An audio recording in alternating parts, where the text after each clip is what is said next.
All right, everybody. Final session. I can't believe it. It's like I'm really excited about it, but I'm kind of regretful. This is our last session of this amazing conference, and so thank you for sticking with it all the way here, and thank you for coming in again on a Saturday, and most of you early in the morning and all the way through this afternoon. So. So then without further ado, so our last panel actually I think does kind of challenge us once again to think about what the contours of robotics is, right? And what's robot-y about what we're doing, to use a word that's been thrown around today. But we have a perfect person to lead us through it in Leta Jones, who, as I mentioned a couple times, she is with the communications department at Georgetown, and has brought a bunch of her cool students with her, which we really appreciate. Hi guys again. You having a good time? You having a fun time? Yeah. Okay, good. And she has been working on robotics policy for years, but has been very wise about it. Has thought through, what are the sort of constituent elements of robotics, and dissected them somewhat independently, thinking about the role of automation as opposed to just robots writ large. And I've learned a tremendous amount from her work. And we have, this is another paper that represents a collaboration between students from 4 disciplines? 3 disciplines. Just 3 disciplines. That's not that interesting. Never mind, it's not that interesting. But 3 different disciplines all working together on an emerging technology, and I think this represents some of the best of what the University of Washington and academia in general has to offer. So we'll go for the full hour, and then, like I said, we'll get some concluding remarks from Michael, and then I'm going to cry a little bit, and then you guys will go home. All right, thank you very much. Meg. Ryan, for the introduction. I am so glad that this is my paper this year because it's on implants, and I love implants. This is where we start to lose people who love robots. So I love this this cliff. So we all love robots and we love our smartphones until you want to put them in your body, and then we start losing people, like their enthusiasm for this. People start to get a little bit scared. So I love this topic. I also love the people who do this in their garages. We're going to talk about people who do this with a lot of medical oversight, but there's a great group of crazy people who do this in their garages without any medical oversight, and hopefully we'll get a chance to talk about that. But what I love about the paper is that it guides us over this boundary really, really gently. So no matter how you feel about implants, when you read the article, you're sort of moved through this implantation process in a way that does not alienate you as a reader. I think that you guys also do a really, really fantastic job of what we call, in my department, de-black boxing the technology. When you read it, as a reader, you gain this confidence. So just over the first few pages, and I think it's beautifully done. And the third thing that I really love is the storytelling, that you guys utilized storytelling in a really effective way. And I'm increasingly inclined to this approach in policy, using what Jill Lepore, historian at Harvard, says, letting the story make your argument. And I think you guys do that in such a wonderful way. What I'm going to do is, because I think 3 o'clock on a Saturday is Cliff Notes time, I'm going to give an abbreviated version of the paper, at least my takeaways from the paper, and then I'm going to ask our authors if they would like to get anything out of the discussion to sort of prime any useful thoughts out there in the audience. I'm sure we're open to any kind of questions, but since this is a bit of a workshop, I think it can help to just plain old ask for help.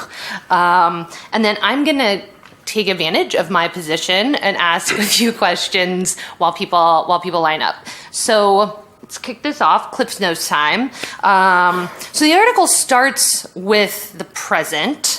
And explains why there's this technological future that is both desirable and near, and then talks about how legal responsibility can be structured in this desirable near future. The relevant technology that we're talking about is deep brain stimulation, DBS, also referred to as brain pacemakers, which I love. And it involves a neurostimulation delivered through neuroprosthesis. So for the most part in this, we're talking about a medical context. And I'm going to try to push us away from that. But right now we have about 100,000 patients that are currently utilizing these systems. And they're relatively simple to understand, at least if you read this article. You have patients with Parkinsons and essential tremors. They're equipped with intracranial lead that stimulates the brains, and the battery and the control circuitry is ordinarily housed in the chest.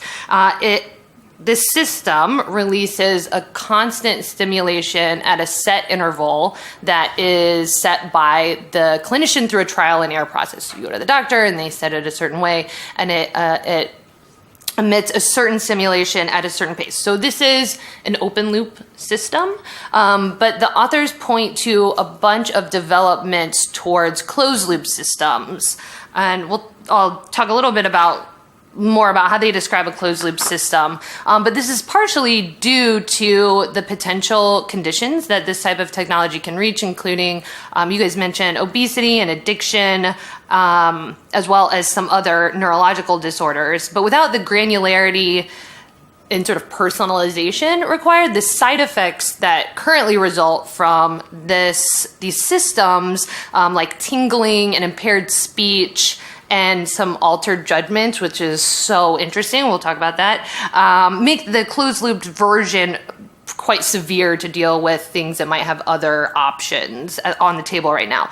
So a closed-loop system would be responsive to the duration and the severity of the symptoms. And the authors point to the use of an accelerometer to measure tremors. So the severity of a tremor is measured by an accelerometer, and researchers then had the simulation released based on the duration and severity of that tremor. So really basic kind of system, but hoping to move that into a more sophisticated closed-loop system, which would be the authors refer to as a non-volitional signature system. So the body would send a signal to the sensor. It would be processed by the device, and then the device would decide this appropriate simulation that would be sent to the brain.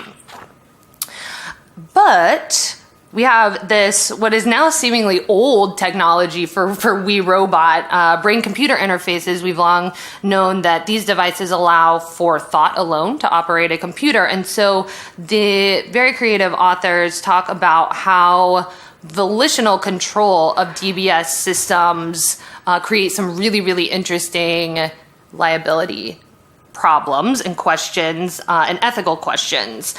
And they do this by talking about Janet Parsons, who is a Seattle resident in 2018. She is fake. She has Parkinson's in 2018, and she is given these options of these different levels of autonomous DBS systems. And the authors spend most of their time on a volitional DBS system or a closed-loop, non-volitional DBS system. And Janet decides, with the help of her doctor, to choose a volitional DBS system because it allows her to deal with her tremors when she wants to and avoid dealing with the side effects when she wants to. So she can't talk very well when the stimulation is high, so she could control when that's appropriate and when that's not. This provides her an important sense of self-determination or relational autonomy, and it gives her an opportunity to control the trial and error process, which is unique and important to optimizing that man-machine system. But then, is Janet liable for what happens when something goes wrong? And this is a very clean sort of analysis at the beginning. Yes, she's liable in the same way she would be if she was driving a car or using a firearm. So this is the point when we start to get into some interesting legal analogies. But for the most part, the technology is described without a whole lot of metaphors, which is interesting. I think those are interesting choices. So because she has decided to use a volitional system, she's considered an operator. But if she had chose to use a closed loop non-volitional system, we would have sort of one less human in the loop. So when something goes wrong, there's one less person to point the finger at. So Janet will need lots of training, just like kids when they're learning to drive need lots of training. And what the details of that are, I think, is of particular interest to one of our authors. But we get this pretty good story. After a year, Janet has become this very sophisticated user of her system, but she has annoying grandkids in the backseat of her car. So she's driving. The kids are being annoying because they realize that while she's driving, she has to up the simulation in her system, and she can't talk while doing so. So they take these sort of bratty kids take advantage of this, and Janet decides, okay, there's nothing on the road, and she can't take these kids anymore, and so she decides to drop the simulation level to yell at these kids, and when in doing so gets in this car wreck. And so what is Janet's responsibility for keeping that simulation on at a certain level while doing risky things? It would be irresponsible for an individual who had Parkinson's to drive knowing that their symptoms could present themselves in unexpected ways, and would similarly be irresponsible using a closed loop system that is not necessarily aware of the fact that she's driving or any other type of context around her. But because she's chosen this volitional deep brain simulation system, she takes on this certain duty. What the authors bring up that's really interesting is if in her head Janet thinks, I'm going to kill these kids, and that has this reflexive drop in simulation, is she then accountable for thinking, I'm going to kill these kids, which then causes an accident? So it's presented in with this question, can a person be obligated to maintain a given state of mind? And I love the way that that's phrased. But other questions arise when Janet starts taking crazy risks with her clients' finances and doctoring the books to hide this fraud. And DBS systems are shown to induce certain manic and hypomanic states in patients. So the authors compare this legal liability with being drunk. So if you were using an open loop DBS system, it would sort of be like the same as being involuntarily intoxicated. But if you're using a closed loop volitional system, it is a closer thing to sort of playing with people's money while you're wasted. And there are different levels of liability that are attached to those types of adjustments that are made to people's states of mind. And there's a really interesting example of a Dutch gentleman, I think, I wrote that down correctly, whose decision-making judgment was so disrupted by the DBS system that he had to be committed to a psychiatric facility. So these can be, while they're rare, these side effects are rare, they can be quite severe. So the questions that are presented are, how will patients be able to recognize the onset and extent and severity of their psychological symptoms, especially when they feel so good? That is a big problem. Should Janet have to turn off her system anytime she makes a big decision? Does she know what a big decision is when she has this DBS system implanted in her body? And can we say that her fraud was really intentional? So some really challenging questions for the legal field. I think we have plenty of people in the audience to comment on that. But what the added little bonus that this article gives us are some technical solutions. And I think we also have people in the room to probably offer even more technical solutions to this. The first is what I would call a dynamic autonomous system. So sometimes the system is responding in closed-looped way, and other times Janet would have volitional control over it. Janet could be given a stimulation budget, so she can't abuse her system. The system could keep track, it could log Janet's use, and that could be sent to the clinician for oversight. And the system could ask Janet about her mood and get some of these things that right now the system isn't reading. And that could also be logged and sent to the clinician. So that's the Cliff Notes version. Before I ask you guys questions, do you want to sort of prep the audience or ask the audience for any kind of framing for the discussion? Guys? Yeah, okay, so I'm Jeffrey Herron. I was here earlier on the teleoperations side because that's kind of my side job. This is my day job. And so Maggie and I are both electrical engineers here at the UW EE department. And we've been working with Tim Brown, who's in the philosophy, and then Patrick Moore, who's a law student here.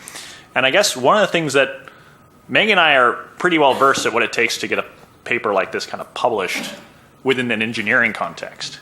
Right, and so we've had a lot of fun writing this paper and putting it together, and I guess we don't really know where we can go from here. What is needed to push this over the kind of the finish line, so to speak? Is this something that you think would be interesting enough for some larger publication? I mean, I certainly think it's something interesting enough for, but I'm biased.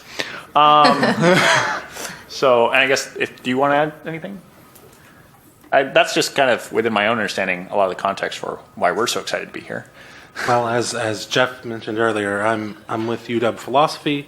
I'm a graduate student there, and I'm working with them on the ethical implications of using deep brain stimulators for essential tremor when they're volitionally controlled. I have the intuition that when you have that kind of control, it changes how you think about yourself.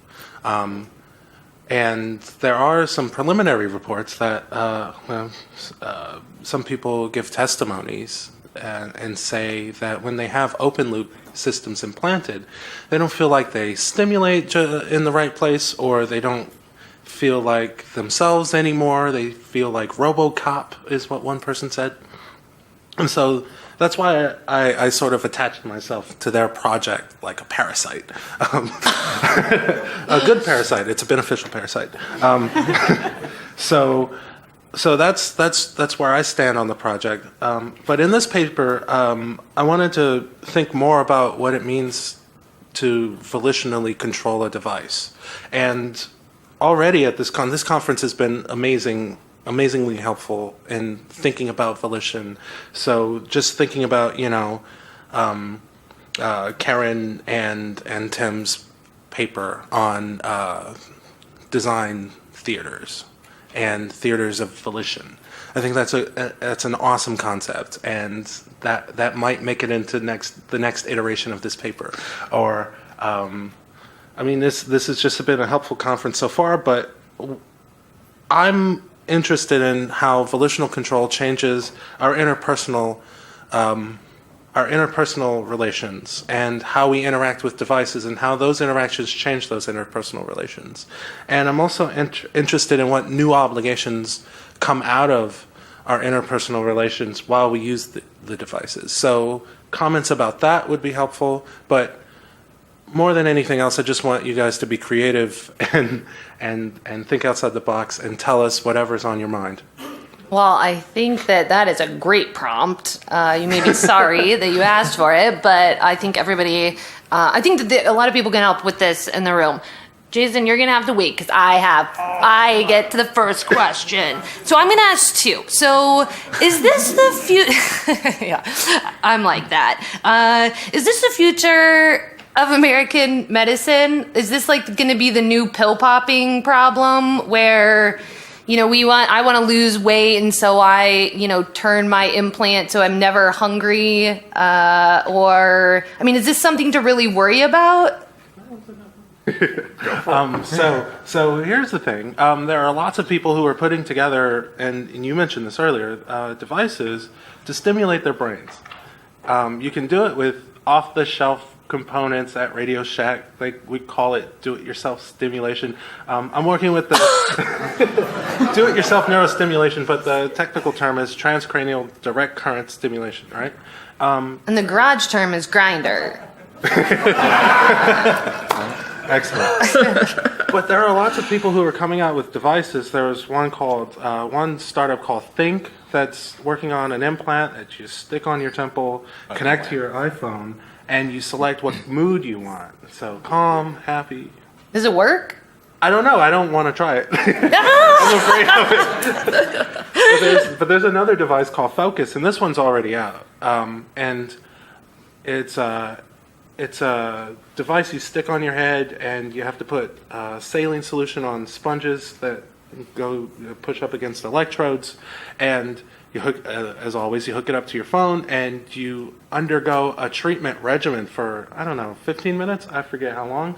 And it's supposed to make you focus better when you play video games. So it's being marketed to people who play first-person shooters and things like this. Some people have had burn marks on their forehead. It's a mess. Headaches, loss of sight, these sorts of things. I don't want to scare anybody, but... Yeah, no, you are, though. I think that kind of highlights the issue, which is that right now our understanding of how the brain works and how it might interface with computers is very limited. And also, a lot of what we do is really invasive right now. And I think that until we get a nice feedback loop going of reducing invasiveness while at the same time increasing understanding, we're not going to see this becoming a pill-popping type thing. Nobody's going to go have elective neurosurgery right now, and we're quite a ways away from that. But if we can develop more high-fidelity transcranial stimulators and that sort of thing, then it's entirely possible that, we may get that way eventually, and I think it's worth doing. So my second question is about the side effects, and actually just some choices you guys made in the paper. So you assume that certain developments, like what I am calling smart brain pacemaking, will happen. So you assume certain developments will happen, but then you'd sort of disregard developments in other areas like side effects. So you assume that these side effects will advancements will not occur with the side effects. So those will still be an issue. So I'm just wondering about the choices that you made in your future about what will happen and sort of what won't happen. I'll just say that, we already tried to cover a really wide space with this paper, and I think it resulted in it being at a higher level. But I'll just say that Jeffrey and I attended a really interesting conference, what was it, a few weeks ago? Yeah, a few weeks ago in Florida. On deep brain stimulation as a field and what was progressing there. And so there are definitely strides being made in terms of things like new electrodes. And right now we're working with a 4-electrode lead. But new electrodes that are designed differently to change where stimulation is applied through the tissue, and things like how do we get better electrode placement, studying new places to put it so that we get better treatments. And so I think, we definitely didn't cover that in this paper, but it is part of the field that is rapidly moving forward. Yeah. And I actually just want to add on to that. So it's unlike a cardiac pacemaker, where we know generally how the heart works. You stimulate here, and then it convulses and beats, and then you have heart. The circuits, these deep brain circuits that we're stimulating, they're the parts of the thalamus, they're parts of the basal ganglia. They're exceptionally complicated, and all the circuits have lots of multiple purposes, and it's the relay center of the brain. And so the thing is, and we don't know necessarily how deep brain stimulation treats these disorders. We don't know exactly which circuits we're stimulating and how that then actually goes on to reduce tremor or Parkinsonian symptoms. And so one of the problems while there's a lot of work going on in electrode design so we can more selectively stimulate and then hopefully reduce side effects, there's no real guarantee going forward that that's going to work, right? So that's part of our considerations when we're designing these technologies is how can we, whether or not we can reduce side effects in the future, how can we hopefully maybe bring this under more patient control, and will there be, ethical or legal advantages to such a system? Okay, Jason. Yeah. We've kept you waiting long enough. So I think if Ian Kerr were here, he'd have pointed out by now how much of a love fest WeRobot always is. Because everybody stands up and says, "I love your paper," Yes. and rightly so. I loved this paper for obvious reasons. I'm surprised that you lead off with the question like, is there a venue for this? Yes, absolutely. There's a venue for this kind of work. It's fantastic. It's what I found most enjoyable about reading the paper was just the composition of the writing team, right? Like, so what I like is that you're seeing this interdisciplinary exchange in trying to, apply your work to a single case and really go in depth into the ethical and legal analysis. Like from the legal side, I thought it was one of the most interesting, from a non-lawyer, one of the most interesting focused legal discussions on a particular case, right? Without sort of making general claims, I read it as like a case study in ethics, in law, and in design, right? All mashed together. So, I mean, we can talk after about like what I think you could do with publications for this kind of thing, obviously. But and here's where my own personal bias comes in. So the question that I'm going to ask is directed at Tim, specifically because what I found, if there was one thing that I wanted to know more about. And it didn't have to do with the technology. It didn't have to do with the ethical analysis.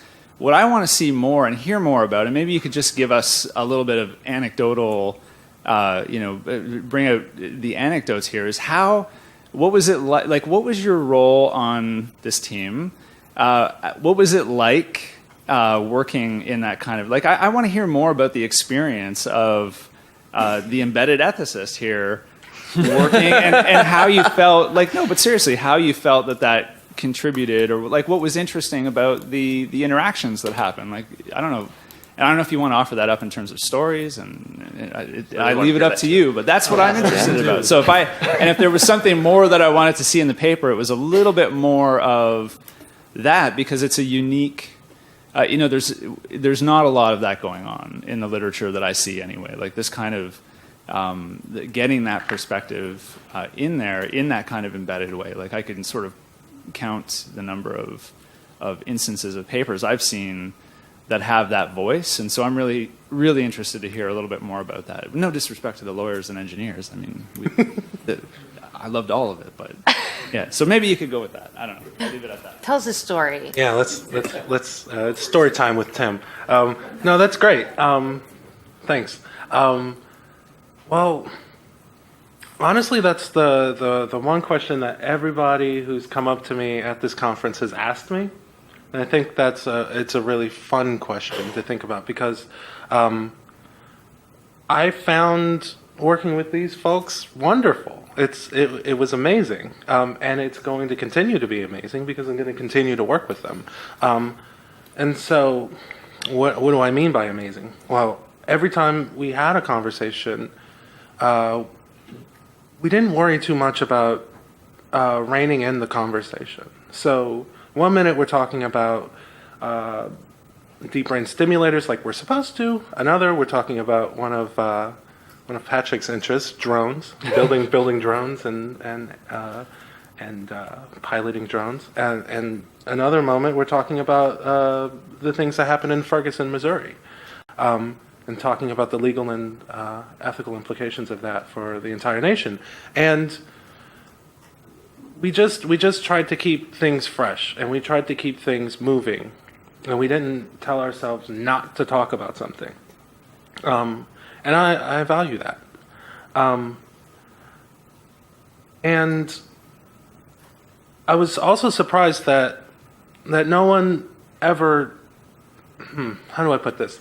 No one ever rolled their eyes when I would bring up some ethical point. I always expected that of engineers. It's like, oh, you're trying to get in the way of me doing this kind of work, or oh, this is the kind of basic science that needs to happen in order for the field to progress, or you're limiting innovation, or whatever. I didn't get any of that from these guys. You guys are awesome. And so I always felt free to just speak my mind at any given time, even when I would say some off-the-wall stuff. And so that I greatly appreciate that. But here's one thing, I guess, as a response to you. I'm not exactly sure of how to integrate my experiences or our experiences writing this paper into the paper itself. How to give that narrative in any other way than the way we've already given it. the product of our conversations is the paper, and it's narrative, and it's legal, and it's neural engineering, and it's ethical, and it hits all of the points that we wanted it to hit, or maybe not all of them, but enough of them. But I don't know how to share the great experiences that we've had in the paper itself. I think the answer is 2 papers, right? Yeah. Yeah. 2 papers and a blog post. Yeah. Not bad. And a partridge in a pear tree, but you know. That's right. Next question. Gregory Nelson, University of Washington. I see a lot of similarities between some of these things and psychiatric medications, right? And so it seems like with the Parkinson's examples, for instance, because there's such a clear causal relation from someone may have a tremor and you turn it on and then the tremor kind of immediately starts changing, right, or stopping. Versus, I think we've had a lot of years of a lot of thinking about, volition and psychiatric medications and things like that.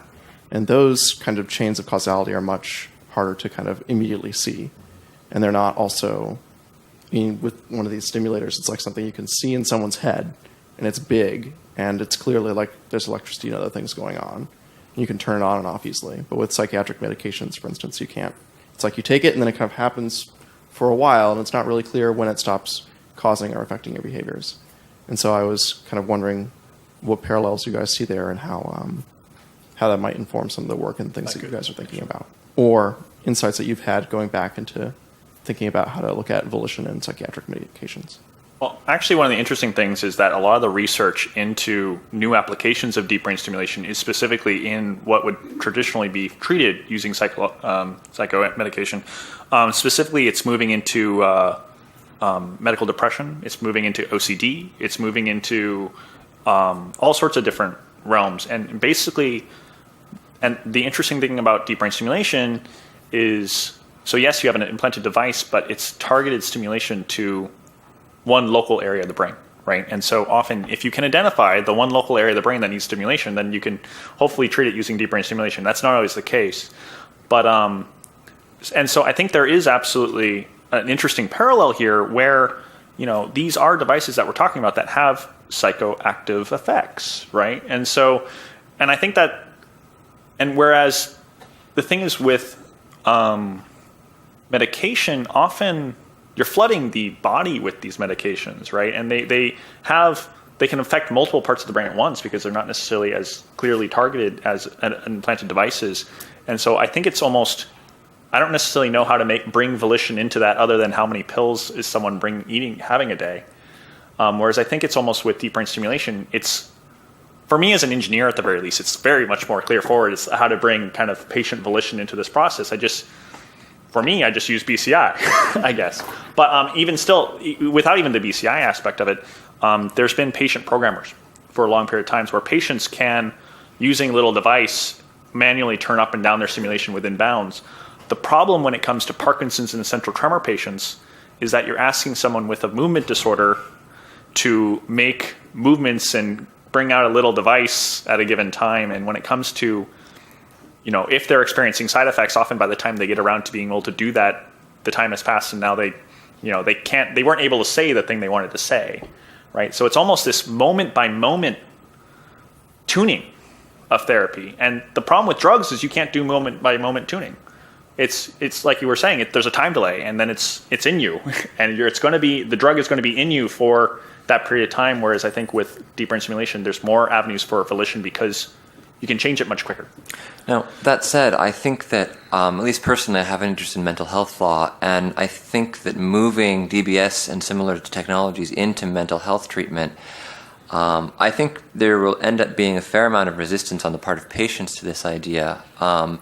There's a fairly well-established body of law regarding compelling patients to take psychiatric medication, and I would be very, very worried about the potential precedent for compelling people to actually alter the physical structure of their brains with implants. And so as that technology is more developed, I think there needs to be a great deal of caution used in going that way and looking at those analogies between psychiatric medication and deep brain stimulation and making sure that things are very clearly hashed out as we move that way. And I think that's kind of what we're trying to do with this paper with Parkinson's is sort of like, I think we all kind of want to see this technology develop. That's why we're working on it. But at the same time, we want to make sure that it happens in a good way, because everyone's familiar with enough science fiction stories to know how these things can go wrong. And we don't want them to go wrong, because the potential for benefit is amazing. And so, like I said, I agree absolutely with the parallels between psychiatric medications. And I think that in many ways, the localized stimulation that Jeff's talking about could render these superior to psychiatric medications if you're very careful about it. So. Yeah, I guess just a closing comment. It's like, we designed different psychiatric medications and thought we had like decent understandings of how they worked. And so I feel like there's this discussion here where it's like, well, we'll just stimulate this local thing and it's an effect that goes away basically immediately. It doesn't have any long-term or other kinds of effects. And so I feel like people may have had similar thoughts about psychiatric medications in terms of, you take it and then it's out and it doesn't affect you in any way. But that's clearly not the case. And so I would just say that just kind of caution and thinking about longer term type stuff and dependence, especially around volition. So, Right, like people with Parkinson's turning into addictive gamblers with these. There's an awesome article that's footnoted in this article that references a patient who had a very severe addictive gambling problem that came along with the DBS system. So I think that is still rare, right? It's considered a rare side effect, but a possible side effect. Yeah, in Parkinson's patients, it's not rare enough. So it's commonly known that it's a possible side effect, and it's the sort of thing where it's been shown that with specific sites of stimulation, the stimulation can modulate inhibition, and that often manifests in people with no history of gambling addictions spontaneously with stimulation developing gambling addictions. Already have impulse control problems, maybe stay away. Right, and so for that case, there's a separate target that's not quite as effective, but A separate brain structure. Separate brain structure, sorry, that they'll use often for people with Parkinsonian depression too, because it's not depressed that they have Parkinson's disease. It's a specific symptom as well, and this other target, I believe, has less effect on making depression worse, and it also has less inhibitive changes. So it's an interesting technology.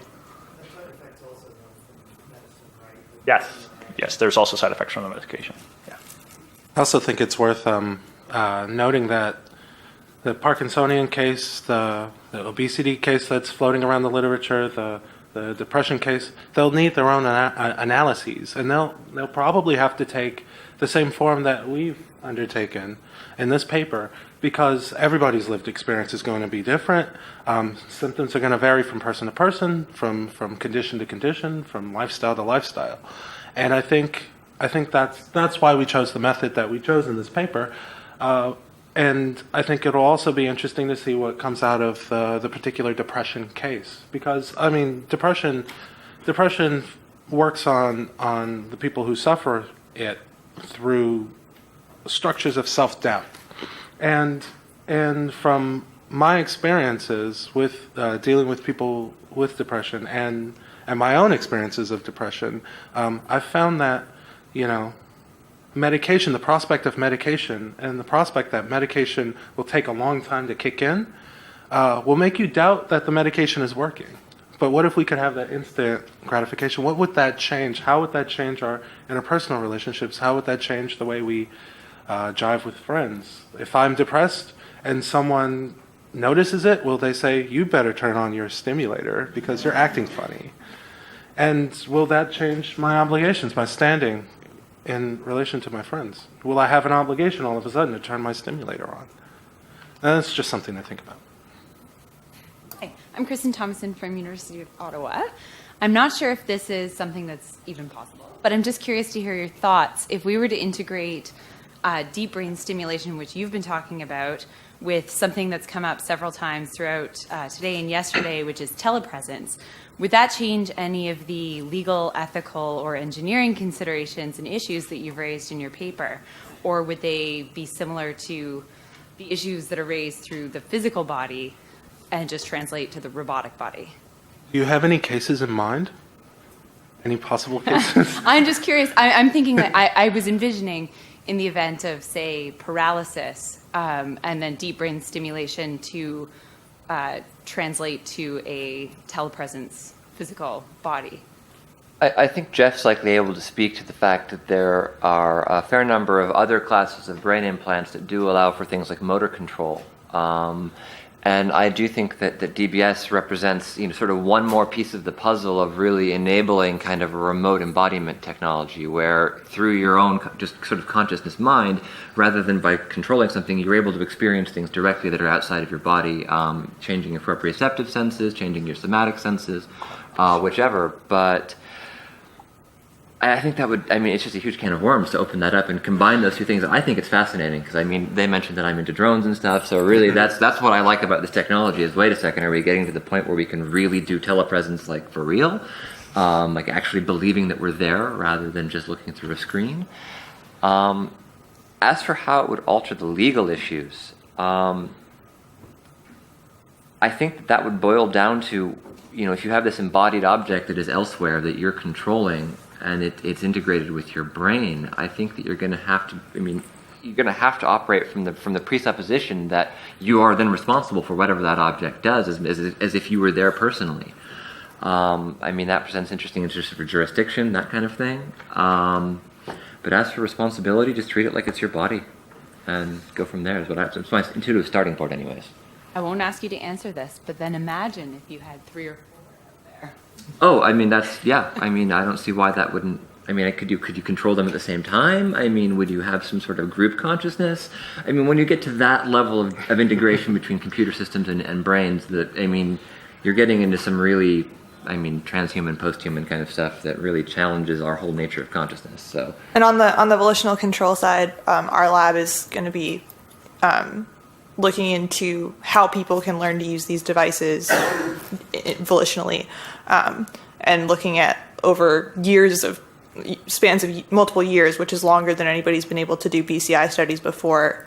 How can people learn to use these devices? And so, this is my own imagination, but if you implant someone with this device and you give them the capability to, say, hook up to, computers or to, telepresence in the future, this person has this permanently implanted in their head, and so they have hours and hours to just sit there and try to do different things with it. And so I think that, we're designing the initial stuff right now, but I think that it's probably going to take off in terms of people's imagination of what they can do with this in the future. Yeah, so it is really interesting.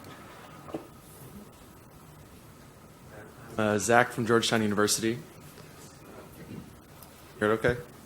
Yeah. So, first of all, thank you for a great topic and the truly interdisciplinary nature of your work. It's really fantastic. So at Georgetown, I have several friends in the neuroscience department, and we've had a lot of conversations about this kind of technology, both DBS and other kind of brain implants. And while the impacts on quality of life and other opportunities are great, what they get really excited about is the new avenues of data collection and use. And so I was wondering if you could talk a little bit about both the opportunities and challenges that this kind of technology presents as far as all the information that's being collected, and maybe how, we've talked a little bit about how we don't really know very well or very much about how the brain works, particularly how it can interface with computers or other, implant technology, that kind of thing. And so what kind of opportunities these first steps down that path give us, and also kind of from a legal, ethical standpoint, what are the real challenges of this new data collection that's not just happening in the lab, but happening throughout your everyday life in an extremely uniquely personal way? We've actually done a lot of thinking about what kind of open doors this avenue of research will kind of create. And in particular, what's really interesting is for a lot of these disorders, we don't have a lot of 24/7 data collection on neural signals.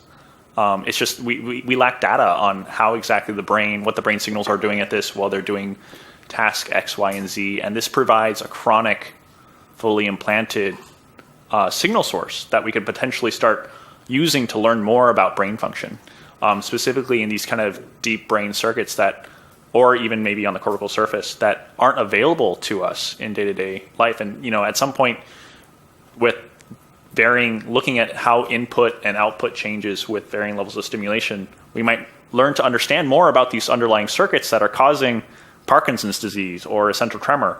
When it comes to challenges, one challenge that we've kind of identified is that actually is kind of a fun one to bring up here is security. These neural signals contain vast amounts of private information. You have event-related potentials that are in your nervous system that basically when you recognize something, your brain kind of does a little checkbox click that you can basically very clearly identify. And if you know what is in front of their screen and you can look at their neural signals at the same time, there might be ways to hack out private information in different ways. And so that's actually another avenue of research our lab's performing using mostly non-invasive methods because, well, that's something we can actually do today. So this idea of data security of the neural data that we're collecting is a huge one. And what sort of private, it's not necessarily about what your blog posts or your Facebook posts are, what private information is there. This could be stuff that you're not telling anyone. What's your internal biases that you wouldn't speak, right? And that's kind of what I view as one of the most challenging ethical considerations kind of moving forward with this, is how to approach that topic. I'm going to complicate that a little bit more. And one of the, I think we've talked about this before. And one of the more esoteric ethical questions about personal identity that I'd like to make less esoteric today is the possibility that once we have devices that are ubiquitous and collect like chronic DBS implants that collect data 24/7 or could collect data 24/7, how are we going to understand these as a culture? How are we going to understand these technologies, and what are they going to help us understand about ourselves? Will they change our perceptions of ourselves in ways that are negative or positive? So, for example, what if I come to think of myself as just a collection of data, or a subject of knowledge, a collection of data for someone to scrutinize and pull apart and theorize about and critique. Yeah, and so we don't typically think of ourselves this way. We think of ourselves as actors, agents, and so on and so forth. And this could be a little bit worrisome. And so all of a sudden now I'm a collection of private data that's been made public. And so traversing the boundary between public and private is going to be increasingly more difficult these days. I mean, after these technologies become ubiquitous, or if they become ubiquitous, or if some other kind of technology that's analogous becomes ubiquitous. And so it really pays to think about it now. And I think going similarly along those lines, I think one of the ethical issues here, and obviously I'm not the ethicist here, Tim is, but that some of these challenges can be addressed by making sure that whatever, at least to some significant proportion, the benefits that are being given to the larger community, to research and science, through this significant data collection that would be enabled by having a 24-hour EEG system built into the brain, that the patients see benefit from that. That they need to feel that they are being empowered by the use of this data to be better, to get better, to help their illness. Because absent that, there's an exploitation issue that I think comes up very, very early on in that analysis. Well, the funny thing is, though, if you've ever written a human subject's consent form for a medical device, the number one thing you have to tell them is you will not benefit from this research. That's the first thing you have to tell them, that they won't benefit from it. So it's a difficult issue. Often you have to rely on altruism in research, that they'll benefit future patients. And I think that can be also a really good motivator, too. But to push back a little bit, like what happens when you've got 10,000 people, 100,000 people, 1 million people who are all having their brain signals recorded 24 hours a day and uploaded, and I don't know, at some point in time, I think those users are going to start seeing a benefit from it. I'd hope so. Yeah. They would hope so. You just can't tell them that, that's all. Oh, human consent. Wow, that just opened so many questions for me, that last exchange. Thank you very much. A couple of things I just wanted to pick up. Pat Kristen from the Media Group. I really appreciate the multidisciplinary nature of your engagement, and so appreciate the process of embedding an ethicist into the experience. I think it's fantastic. And it actually made me think a lot about Oliver Sacks's writing. And I don't know if you had a chance to share any of your work with Oliver, and he's pretty ill right now, but it made me think that calling upon people who have multi-generational experience, sort of a vast experience engaging with these types of issues, and the lens they might bring to how we ensure that we don't inadvertently further objectify patients. This is a bit about picking up on what you both were just talking about. I think that the risk is so keen when we are so excited. I put myself in this category as well, excited and enamored with the possibility of what can happen when we can embed these tools, that it can further objectify those who are then potentially benefiting from the technology, and nonetheless we profoundly shift our relationship to them. So I'd be really curious about whether it's in the ways you look at this going forward, your own language. Do you find the way you talk about patients, are there subtle distinctions when you're working with embedded systems versus not? And so that's number one. And then number two is anything you can do to more pristinely identify where there were benefits or aha moments or experiences of having ethical considerations embedded throughout the process that make it more granular and tangible to really encourage this kind of interdisciplinary engagement, I think would be fantastic. I can speak to the second question pretty directly because I remember we've spent a fair number of meetings working on this, and very early on, the way that we kind of conceptualized it is that we wanted to use ethics as essentially the binding agent to sort of bring law and bring the technology together and really, really find the common ground and provide just the central glue of the whole structure of the paper. And for that, I have wonderful things to say about Tim's work. And so that's kind of as far as the second one. And in the first one, I really go back to this idea of, there certainly is a risk of objectification of patients. One of the things that I was thinking about when I was writing this paper as it's contextualized within this larger conference is that robotics is very, very often about this building of this idealized external object. If we see a robot, we're trying to build androids, we're looking at these other things. Whereas with the technology we're talking about here, we're really talking about building things into ourselves, to growing inward and making ourselves more capable. And I think that objectification can be resisted over the long term. And I think in the short term, there are probably inevitable consequences that's going to have to deal with. But I'm just hopeful that people start seeing this type of technology not as something that objectifies them, but that empowers them. And until users, patients, whatever, start subscribing to that and really embracing that, I do think that we're going to face issues with objectification. But my hope is that, I hope maybe by the end of the century, I don't know whenever, timelines, I don't want to speculate, but that the advantages become so clear that there is no more issue of objectification, that it becomes aspirational. Yeah, I did not pick up on objectification in your paper, by the way. It was just a curiosity. And then one final thing I'm curious about as well, and I'll step away, but with this kind of embedded technology in our brains, to the extent we would have frameworks where we'd say, well, now this is because it's volitional, we now really need to be responsible for staying within a regulated or modulated emotional range that I, for instance, as a parent, would be out of bounds, in any given moment, depending on what my teenager is doing.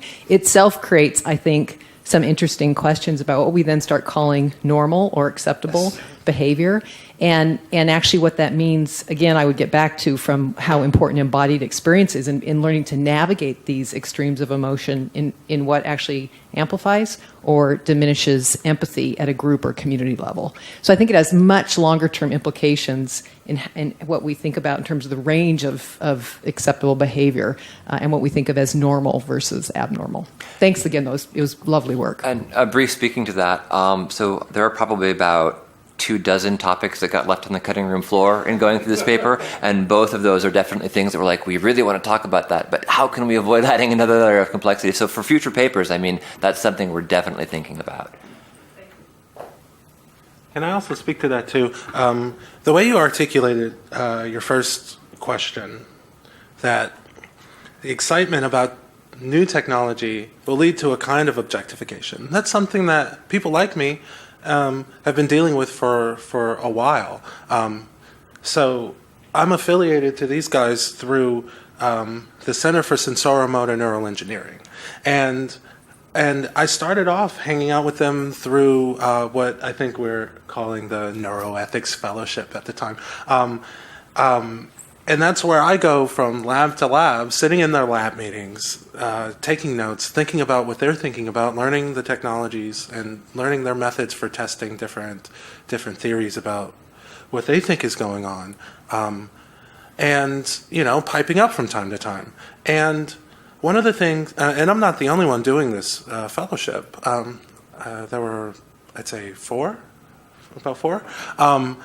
And one of the things that we've noticed is that everyone in every lab, as expected, is very enthusiastic about technology. Sometimes it leads to a sort of objectification of human subjects. Most of the time it doesn't.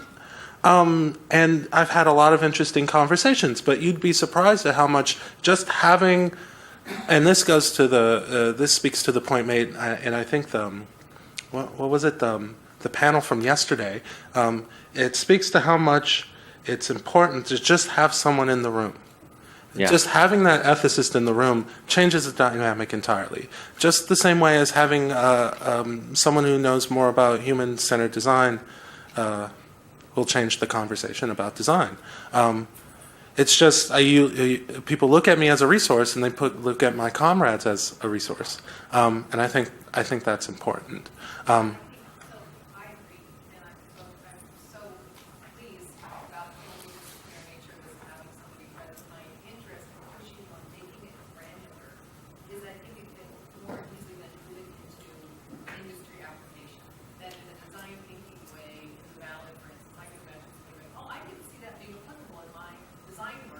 Yeah.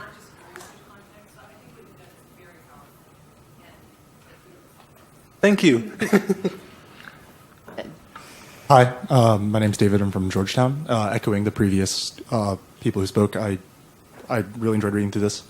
I'm curious why you chose to not use the term cyborg in this paper.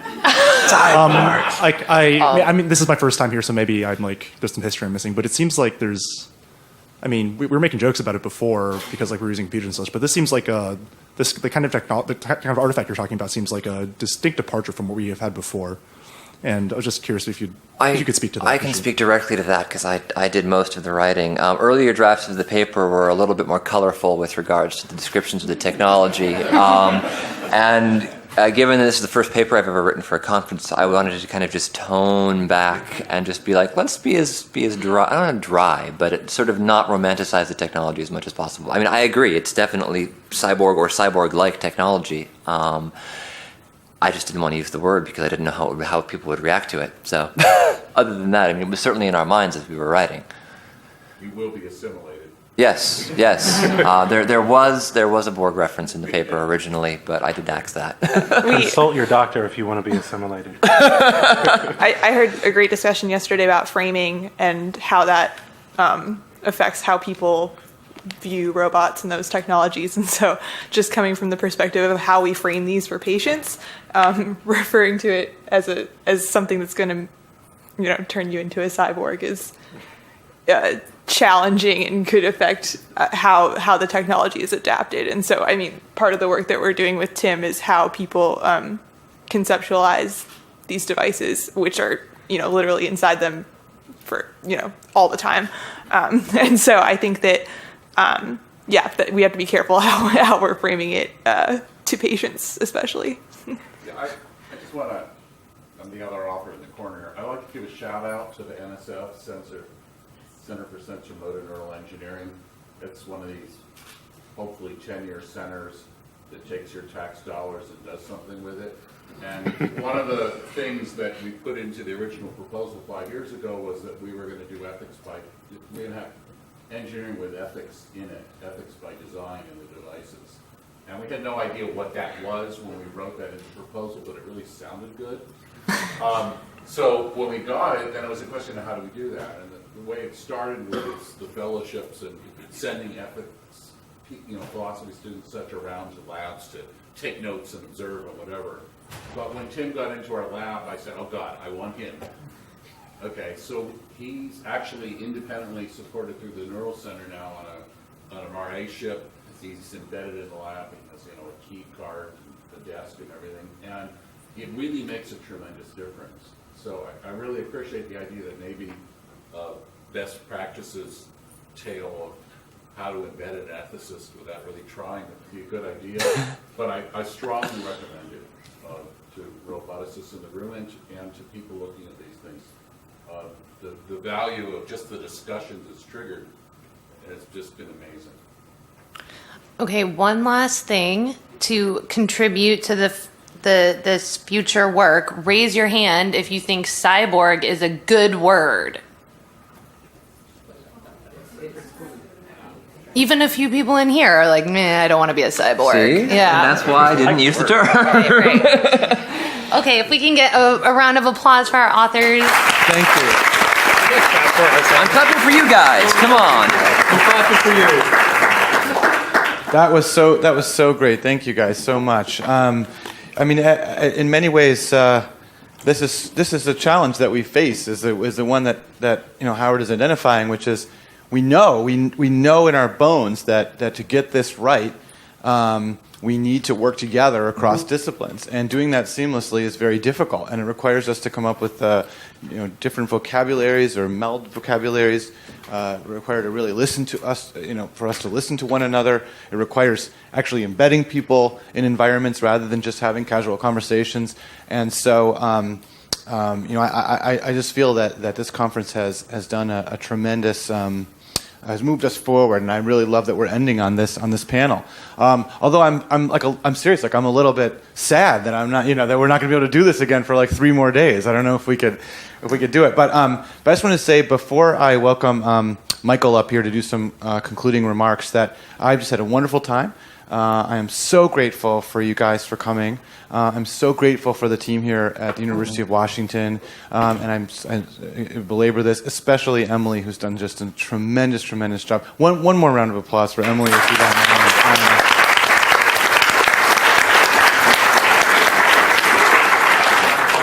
All of our volunteers and all the staff here at UW and the program committee, and thank you again to our sponsors who made this possible. Okay, so I'm not going to say much other than to say that I hope this conversation continues. I hope it continues over the course of the year. Please get in touch with us about any feedback you might have. You can email me or Emily. But Michael, come on up. So Michael is Michael Frumkin, everybody. This conference was his idea, and he will be the program chair, and we are going to continue this into a 5th year for certain. So, Michael, please, concluding remarks. So I won't take a lot of your time. I really want to thank Ryan for chairing this, and Emily, and shout out to Ian Kerr, who couldn't be here, but has been an enormous inspiration to me, at least, and I think to many of us. I've got 5 short takeaways for you and then a challenge. All right, number 1. I think we're still ahead of the curve, but the future is catching up with us fast. Product is shipping. In the last hour and a half, as I've been tweeting and watching feeds online, I saw that India is deploying pepper spray drones and Israel is deploying butterfly drones. The media is watching robots and it's watching us. There was a ton of movie references in the last day and a half, 2 days. There was a community reference. Robots are in the culture. There are more dollars in the game than ever before. The VCs are out in force, although I learned from Peter Asaro that they underinvest in norm formation. That's maybe not surprising if you've met a VC. Our hashtag made the Twitter trends, and our Twitter feed attracted Twitter spam. That's how you really know you've made it. The Twitter bots, that's right. I think healthcare robotics got mentioned in 9 out of the 11 papers. That was a real surprise to me. That's a very interesting fact. All right, number 2. The near present is a strange and wondrous place. That's what I learned here. We've got bots with wingmen. We've got people kissing telepresence bots. I may have confused this slightly, but there was something about sheepdogs being replaced by lawyers, being replaced by drones. I learned about the Internet of other people's things. Now, there's a phrase that's going to follow me around. So will their things. Number 3, I learned the future is going to be an even more wondrous place. The FTC will run everything. Robots will ship with a button that doesn't do anything. More seriously, number 4, I learned yet again, or I was reinforced yet again, just how much WeRobot meetings are a community and the creation of a community. It has an incredible, very involved, very smart audience. It has great hallways, which is always the sign of a good conference. It has an amazing number of people who get up at 8:30 in the morning to hear a paper and participate and make sense. It is interdisciplinary. It is not stuffy. It has Margaret Kaminsky, who's a one-person Twitter storm. R2-D2 comes to our party. We're not just pro-robot, but we're surprisingly pro-cyborg. And we have norms now as a community. We got Anupam to put his paper online. That's powerful norms.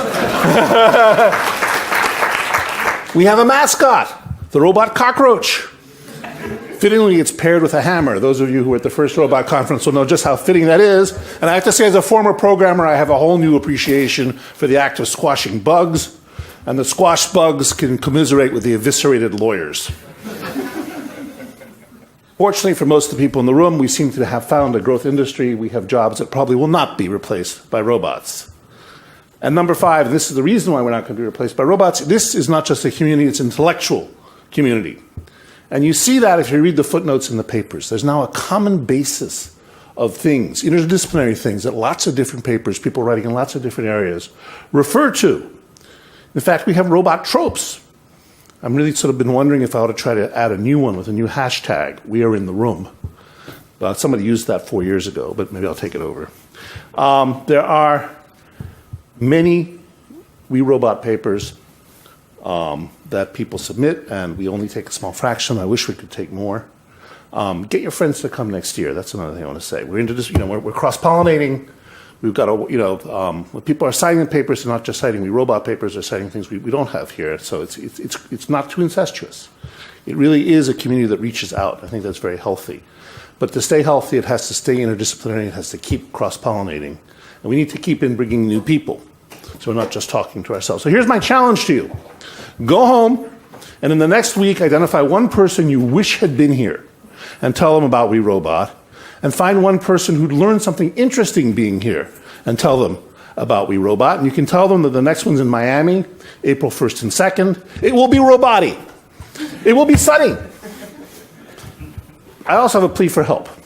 Email us, please, at robots@law.miami.edu. Suggest themes for next year. Suggest anything you'd like, actually, about the conference. Offer to help. Send money. Offer to sponsor. Let me repeat that. Send money. Offer to sponsor. But, of course, the main DNA of the conference remains paper proposals. Right? The way all these wonderful papers came to be is people submitted proposals, and a program committee picked them out of a stack. We could have probably picked 3 times as many and had a wonderful conference, too. I mean, we're just blessed with a lot of really interesting people doing really interesting things. So start thinking about your papers. The call for papers will be out in September, early September if all goes well. Papers will be due just a few weeks later. The answers will be due a few weeks later. The papers will be due about a month before the conference. We are getting selective. It's a really good problem to have, but don't let that put you off. We'll try to squeeze in as many as we possibly can, I promise. So start thinking about your proposals now. And most importantly, please come. See you in Miami, April 1st and 2nd. And thank you so much. I've learned so much from all of you.